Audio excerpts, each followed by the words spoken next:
Hello guys! At nakapasok na nga tayo dito ngayon sa Dubai Mall.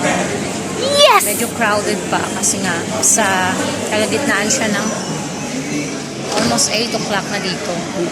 So maraming tao ngayon and probably crowded talaga kasi. Tawagan mo siya, no? Gusto ko lang kasi maglakad. Ano ba? Nagbibidyo nga. Nagbibidyo nga ako eh. Kulit naman yung jowa ko. And mamaya pakita ko sa inyo kung saan kayo makapunta. Kung saan, actually hindi mo naman malilibot yung Dubai Mall in just one day guys. So, Wow! let's see kung hanggang saan kami kayang dalhin ng mga paa naming dalawa. Yan lang muna. Later! Babush! Pagpasok mo galing sa mahabang lakaran mula sa metro, itong bubungad sa'yo sa loob ng mall. Mamili ka na agad kung saang direction ka, north, south, west, or east. Good luck na lang kung first timer ka. Besh, humingi ka na ng map sa reception area para alam mo kung saan ka patungo para iwas ligaw ba?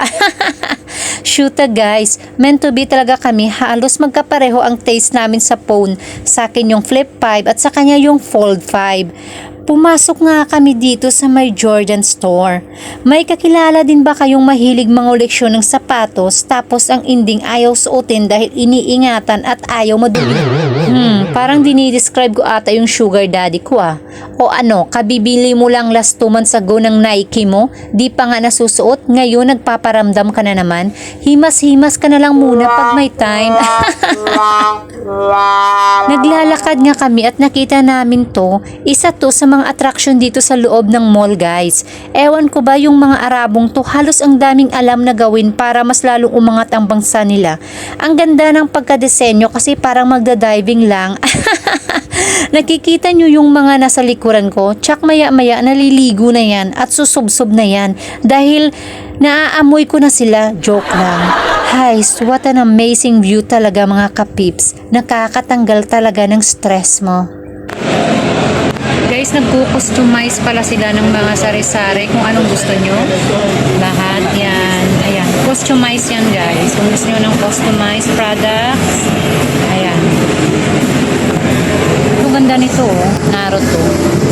Nagko-customize daw sila ng mga products eh. So, ang ganda. Ito pala yung ice rink banda. Timing na may naglalaro ng hockey. Ang cute nila tingnan, no? Cute lang yung costume nila pero di ko alam ang larong yan. Dahil basketball, volleyball, football at basta yung may ball ang dulo. Yun lang yung alam kong laro. Next time guys, magbablog din ako habang nag-i-skate dyan. Magpa-practice muna ako ha para di ako mapahiya sa inyo. Ang lapad ng ice rink na yan, kahit maghabulan kayo ng jowa mo dyan, di kayo magpang-abot dahil malamang pareho di kayong marunong mag-skating. Bawal ang landian dyan oy, nasa publiko kayo. Pababa na nga kami dahil pupunta kami ng lower ground floor. Kikitain ko yung BFF kong very kind at talagang maaasahan ko in times ng kagipitan ko. Shout out Beshi, true friend ka talaga kita. Di nagkamali sa pagpili sa'yo. Shoot amare, sobrang crowded, ang daming tao, grabe. Di shoota itong Dubai Mall, siguro yung alam kong mall na hindi nawawala ng tao, mapa weekdays o weekends man. Talagang dinudumog, pinagkakaguluhan, mostly nagwi-window shopping lang naman. Malamang, isa na din ako dyan.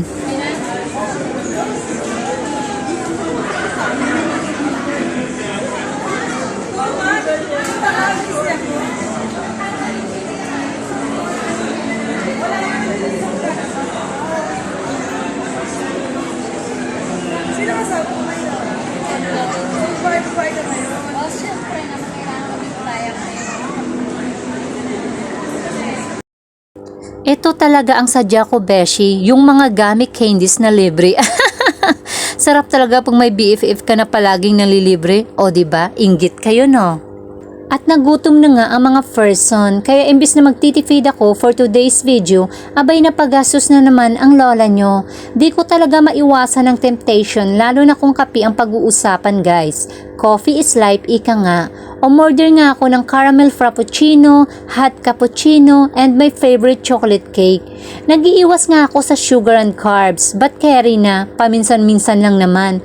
Gaano kadalas ang minsan dam? Tanong ko sa'yo. Yes!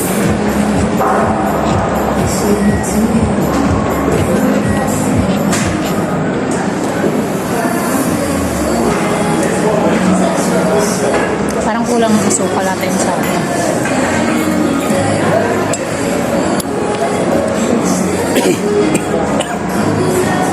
Buka mo. Pinilit mo kasi ako yan eh. Ayaw ko nga yan. Ha?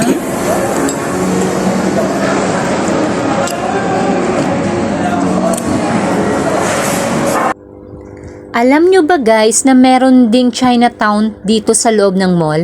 Tara pasukin natin at sabay hangaan ang baluarte ng mga incheck. Ang dami din kaya nila dito sa UAE. Muslim mga negosyante lahat.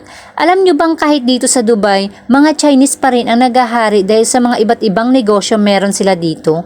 Muslim magaganda ang pamumuhay nila dito dahil more business-minded sila at kakaunti lang ang makikita mong Chinese employees dito.